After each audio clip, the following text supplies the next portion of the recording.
Bom dia, eu estou aqui no Colégio Estadual Buarque Nazaré, ocupando o espaço da biblioteca, né, da Rúbia, a Rúbia que toma conta aqui.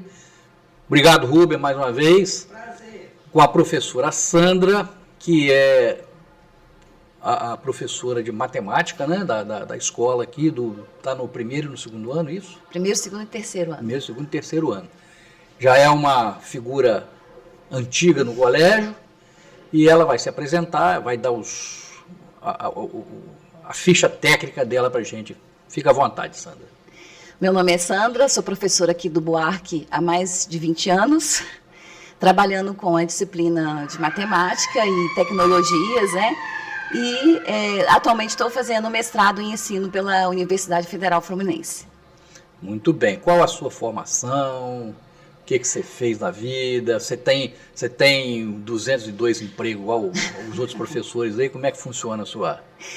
Então, minha formação é graduação em licenciatura plena em matemática e tenho pós-graduação em rede de computadores e também sou gestora da FAETEC em Itaperuna, responsável pelos cursos de qualificação que são ofertados na cidade de Itaperuna. Muito bem. E o que te levou a fazer esse projeto? Primeiro, vamos contextualizar o projeto, né? Matemática e robótica e sustentabilidade. O que te levou a pegar esse tema para poder desenvolver com os alunos? Então, a ideia começou no mestrado, quando eu li um artigo sobre robótica, vi a questão do construcionismo de Simon Papert, né, que ele falava que os alunos aprendem muito quando constroem as coisas e quando as coisas começam a fazer sentido para os alunos. E quando eu entrei no mestrado, eu entrei com a proposta de uma preocupação muito grande pela defasagem de aprendizagem dos alunos no ensino da matemática. E a prova é o próprio SAEB, né? Quando a gente acessa, a gente vê que cerca de 88%, 89% dos nossos alunos aqui da escola estão com uma média inferior a 5. Né? Tem uma defasagem enorme aqui na escola em relação, não só na nossa escola, mas no contexto geral do estado do Rio de Janeiro. E isso foi a minha preocupação, da gente tentar modificar, minimizar esse quadro. E aí surgiu a ideia, quando eu comecei a pesquisar sobre robótica, e como a gente está na escola pública, nem sempre a gente tem recursos, surgiu a ideia da gente começar a trabalhar com robótica com sucatas, mas direcionando o ensino à matemática, trabalhando conteúdos que estivessem ligados ao projeto que a gente está desenvolvendo, para rever alguns conteúdos de matemática que ficaram para trás. Então, a matemática unida à robótica, ou seria o contrário, a robótica é que proporcionaria o aprendizado melhor da matemática? Isso, através da robótica, né, a gente monta protótipos e, nesse primeiro momento, a gente não está trabalhando com programação, mas está trabalhando com o fazer, né, utilizando a cultura maker, que é o fazer com as próprias mãos. E a gente pode observar que os alunos têm um pouco de dificuldade de começar. Quando eles começaram, até medição com réguas, às vezes eles apresentavam dificuldades, mas essas dificuldades foram sendo sanadas. E aí a gente usa cada protótipo que foi elaborado, eu trabalhava conteúdos de matemática que poderiam ser utilizados naquele protótipo. Muito bem. E qual o sistema, a metodologia que você está usando dentro desse contexto todo? Então, a metodologia está usando aprendizagem baseada em projetos, que é uma metodologia ativa, e a gente criou uma questão norteadora, como que esses protótipos criados pelos alunos, a gente pode trabalhar conceitos de matemática, outras disciplinas também, como física, geografia e artes, que são as disciplinas que estão trabalhando junto comigo, e ao mesmo tempo trabalhando sustentabilidade e trabalhando também com a comunidade para desenvolver essa consciência ambiental nos nossos alunos e automaticamente na família dos alunos que estão participando do projeto. Inclusive aqui na escola, a professora já colocou algumas cestas de lixo, né, que são gabinetes de computador antigo, para fazer recolhimento de lixo eletrônico. Tá? Então ela já demandou essa parada para a escola aqui, para o pessoal ficar ligado. E o mais interessante é que esses gabinetes, esses computadores, foram doados pela própria escola. Eram computadores que já tinham sido dado baixa, mas que precisavam ser descartados. E quando eu apresentei o projeto para a diretora Eliane, ela falou que tinha esses computadores, Os alunos desmontaram todos os computadores, a gente retirou todas as peças, né, separou aquilo que a gente iria aproveitar para o projeto e aquilo que a gente não iria, estão guardados para ser descartado no próximo. E automaticamente surgiu a ideia pelo professor Luiz Paulo, de artes, ele que desenvolveu essa lixeira com os alunos, né? Ele está sendo um parceiro, contribuidor aqui do projeto, né? Ele está com a disciplina de artes. Então, ele deu a ideia e desenvolveu a ideia com os alunos de construir essas lixeiras, né? Para poder estar arrecadando pilhas, celulares, os itens menores.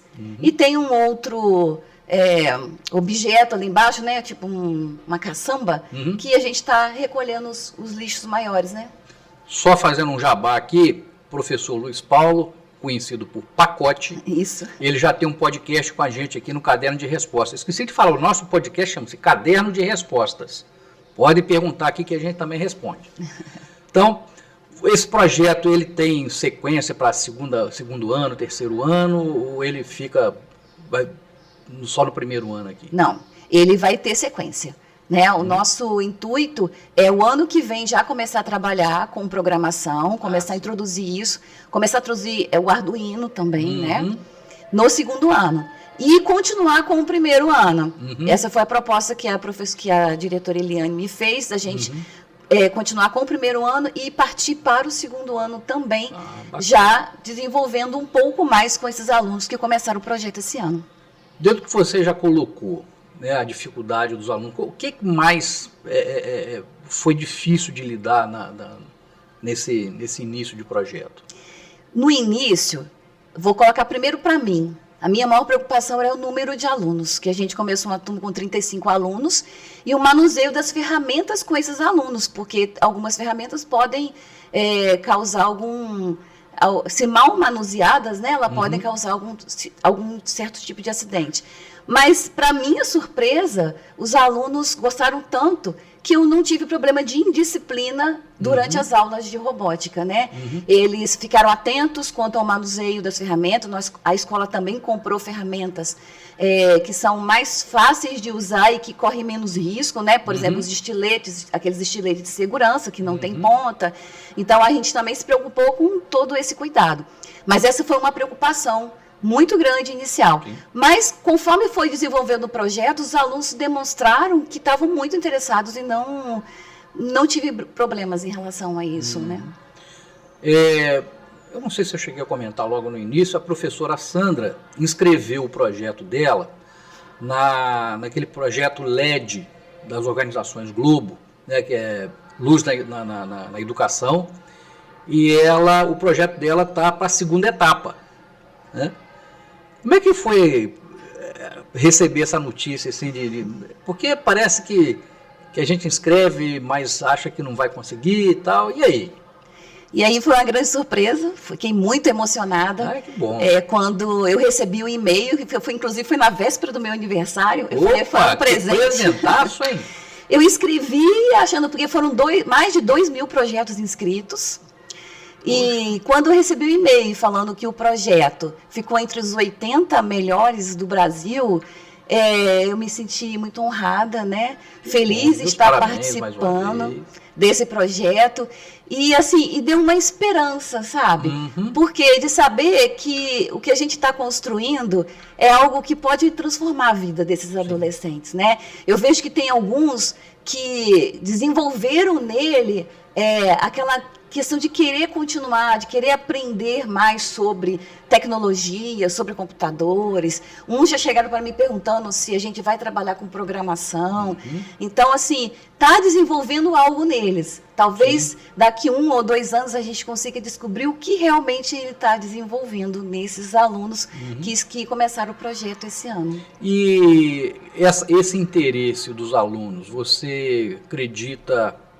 Isso, claro que tem o projeto, mas o incentivo de desenvolver toda essa parte, tem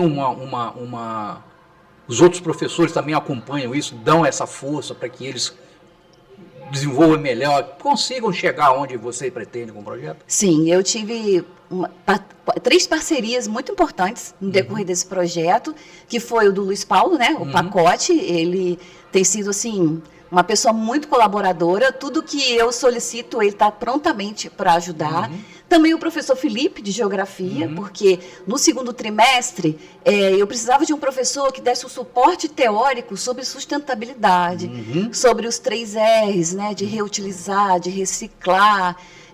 E o professor Felipe trabalhou esse conteúdo na turma, ele mudou até a ordem do cronograma dele para poder trabalhar esse conteúdo, para dar um suporte para que os alunos também entendessem sobre isso, né?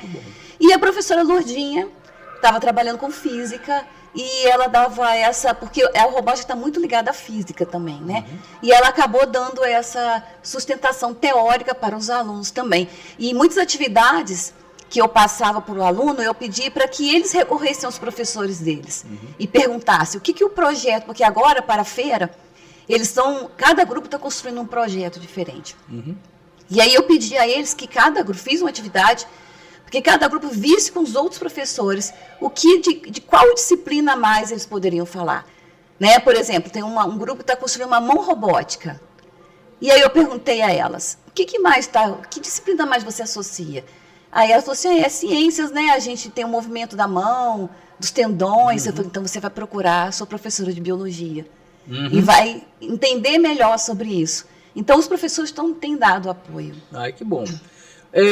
Esse projeto de robótica com sucata, o objetivo dele é criar todo o arcabouço de sustentabilidade e tal. Isso está afetando diretamente, você já tem alguma notícia, por exemplo, a questão de família, o pessoal você já está tendo um retorno disso? Bastante, porque tem pessoas que estão sabendo do projeto e estão vindo aqui entregar o seu lixo eletrônico, pessoas que eu nem conheço. Bacana. Né? E uma coisa interessante que eu pude ver também é que existem equipamentos que chegam aqui que não estão completamente com defeitos. E aí, tanto funcionários quanto alunos, quando pediram para que reaproveitar aquele equipamento sem ser desmontagem deles, porque para eles ainda serviriam, entende? Então eu tenho algumas televisões, eu tenho notebooks que eu ainda vou testar com os alunos, porque se tiver, eu posso também, quem sabe, ajudar um aluno a ter um notebook, mesmo que não seja de primeira qualidade, mas que ainda funcione para que ajude ele nas tarefas escolares, que ele talvez nunca teria. Então, isso também a gente está reaproveitando, não só para desmontagem. Isso também está acontecendo, é uma coisa que eu não previa. Mas dentro dessa cultura que você está implantando dentro da escola, com esses alunos do primeiro ano, algum deles já esboçou, por exemplo, uma profissão futura? Já teve, assim, eu não vou citar nome de aluno, né? Mas já teve vários alunos que procuraram sobre isso, inclusive um que quer trabalhar com programação e está muito ansioso para chegar o ano que vem para poder começar a ter isso, né? E alguns despertaram o interesse na questão de você desmontar. Tem uns que vão para a sala lá, eles querem desmontar tudo, porque são curiosos para saber como que funciona, né? E quando eles descobrem, por exemplo, que eles retiram um motor de uma impressora, um motorzinho pequeno, e aí eles ligam da bateria, aquele motor funciona, eles ficam encantados com isso, porque na verdade, às vezes a maioria das pessoas não sabe como funciona um objeto eletrônico por dentro, né? Sim. E o que tem nesse objeto que faz ele funcionar. Uma coisa interessante que eu achei é que tinha um grupo de alunos para desenvolver um projeto, eles precisavam de ímãs. E aí tinha que achar ímã no meio daquele monte de lixo, né? Tem umas fotos que são até engraçadas, eles quase dentro daquele galão lá que a Eliane arrumou, eles quase dentro lá pegando as coisas. E aí, quando eles descobriram que tinha ímã dentro de um HD de computador, eles ficaram impressionados. Que ímã, né? Que ímã. Então, assim, eles não sabiam que tinham. E aí eles foram pesquisar, foram procurar saber onde que tinha e encontraram os ímãs que precisavam para o projeto. Então você está colocando a turma para pensar e trabalhar. Sim. Outra questão. Nós temos um contexto, né, da nossa clientela aqui muito preocupante em termos de socioeconômico, né? E essa forma de você despertar neles, né? O socioeconômico, violência, né? Porque é uma área de bairro um tanto perigoso, né? Então você está despertando neles talvez essa consciência de que existe um outro mundo, não é? Como é que está sendo essa experiência de vocês? Eles relatam alguma coisa da vivência deles nos locais de onde eles moram? Relatam. Às vezes a gente fica muito preocupado até com os relatos que a gente ouve de violência, né? Que tem acontecido aqui no bairro onde a escola fica situada e ao redor onde os alunos moram, né? E isso é muito preocupante. E quando a gente monta um projeto desses e que a gente vê que é como se a gente desse uma esperança de saber que mesmo em meio a tanta violência, se eles estudarem, se eles procurarem fazer um curso técnico, quem sabe, eles podem ter outro destino sem ser, às vezes, os amigos deles, que às vezes envolvem com tráfico de drogas, com violência, né?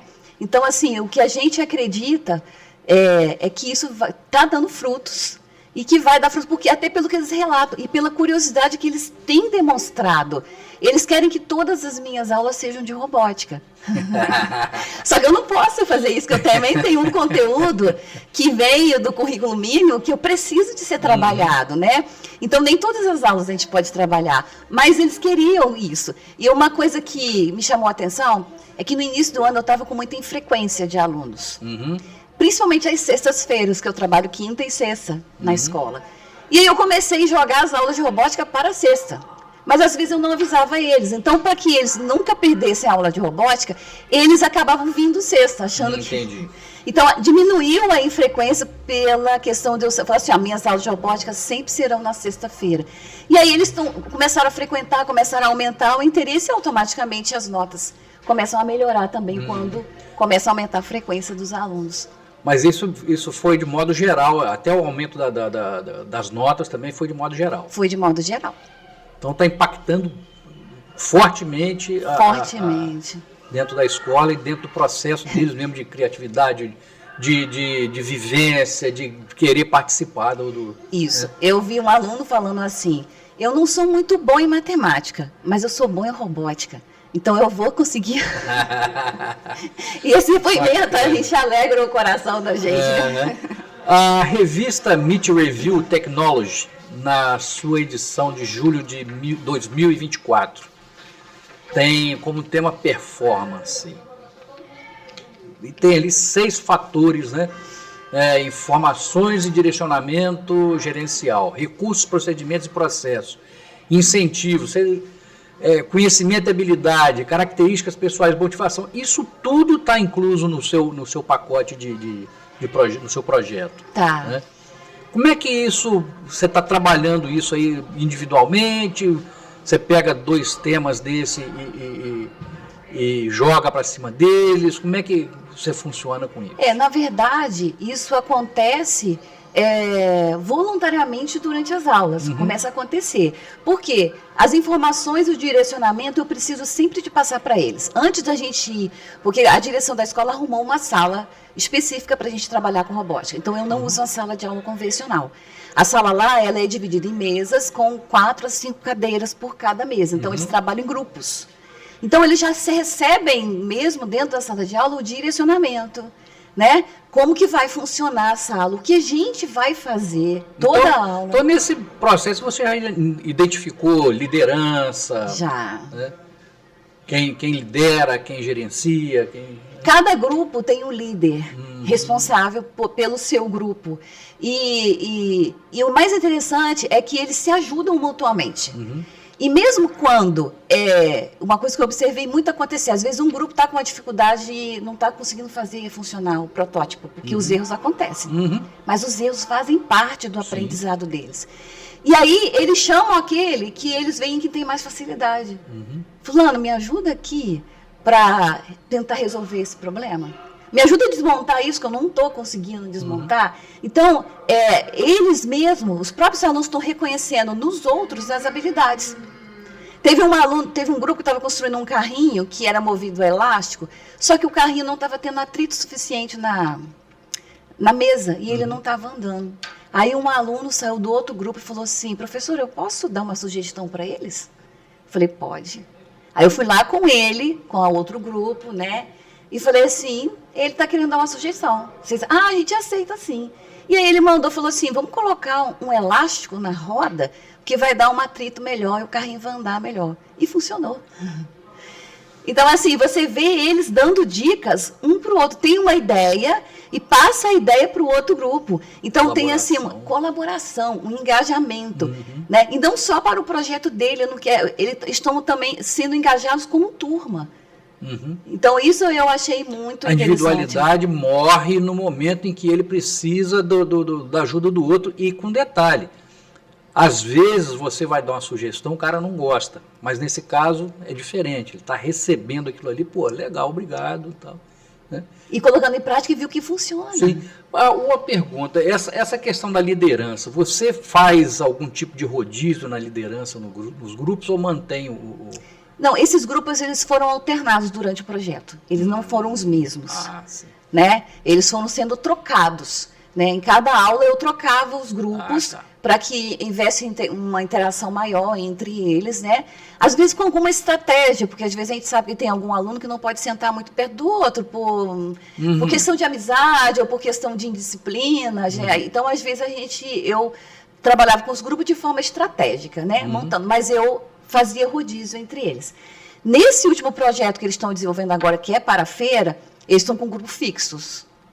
Aí eles estão trabalhando porque é um projeto desse terceiro trimestre, cada grupo está desenvolvendo um projeto diferente, então eles precisam de continuar.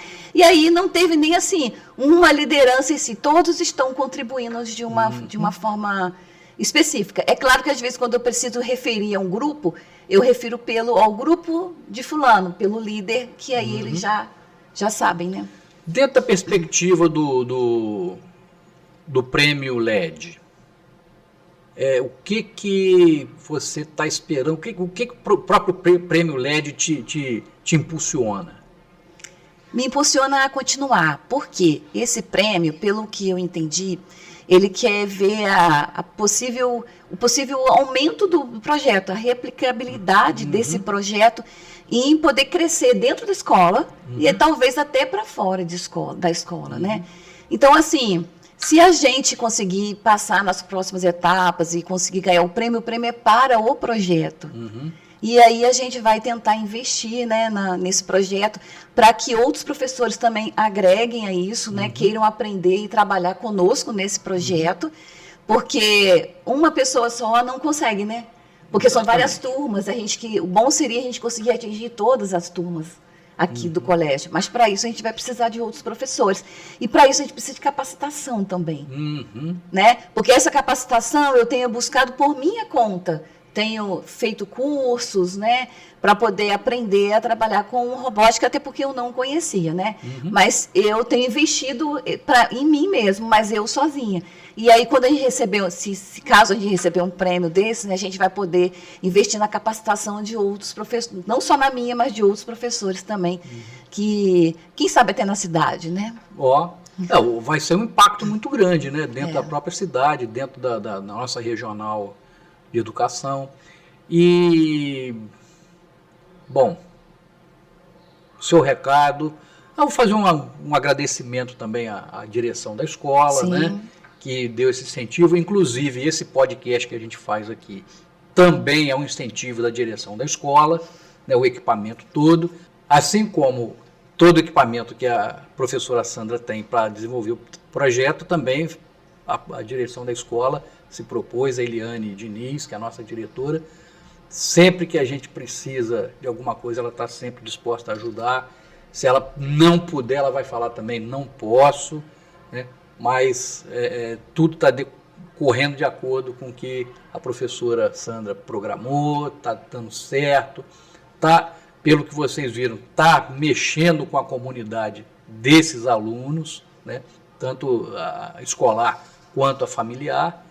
E acho que é isso aí, é botar a turma para pensar. É o presente que a escola pode dar para os alunos para que eles queiram vir para a sala de aula.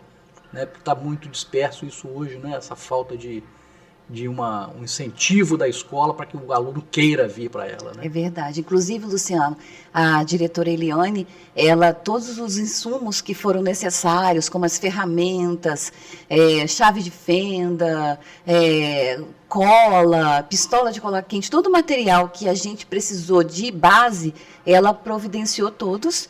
Ela providenciou a sala também, para que a gente pudesse desenvolver esse projeto. Então, se não fosse essa parceria, esse empenho da direção, a gente não conseguiria desenvolver esse projeto. Também os professores que me ajudaram também, né? Eu quero agradecer. E falar que o nome do projeto é Mate mais Bote, Criatividade e Sustentabilidade. E esse nome, ele foi dado pelos alunos da turma. No início do ano, logo assim que eu lancei o projeto, eu lancei que eles criassem um nome. E aí, 4 nomes foram colocados. E a gente elegeu o que os alunos mais gostaram, e depois foram desenvolvidos também um concurso para que eles criassem um logotipo. E eles criaram o logotipo, a gente também fez a votação e a gente tem um logo. E eu quero fazer um convite para quem estiver nos assistindo, que no dia 6 de novembro, a gente vai ter a nossa feira STEAM da Escola Buarque de Nazaré, aonde todo o trabalho que os alunos desenvolveram no decorrer do ano vai ser exposto. E vocês vão poder conhecer aí o Mate mais Bote. Beleza. Então, a gente fica por aqui, agradecendo a professora Sandra a participação dela nesse podcast nosso, do Caderno de Resposta. Mais uma vez, agradecendo também a Rúbia, para a gente tomar o espaço dela aqui. E a gente volta com novidade. Clica aí no joinha, inscreve no canal do Buarque aí, que a gente está sempre com a novidade. Um abraço para vocês. Um abraço, muito obrigada.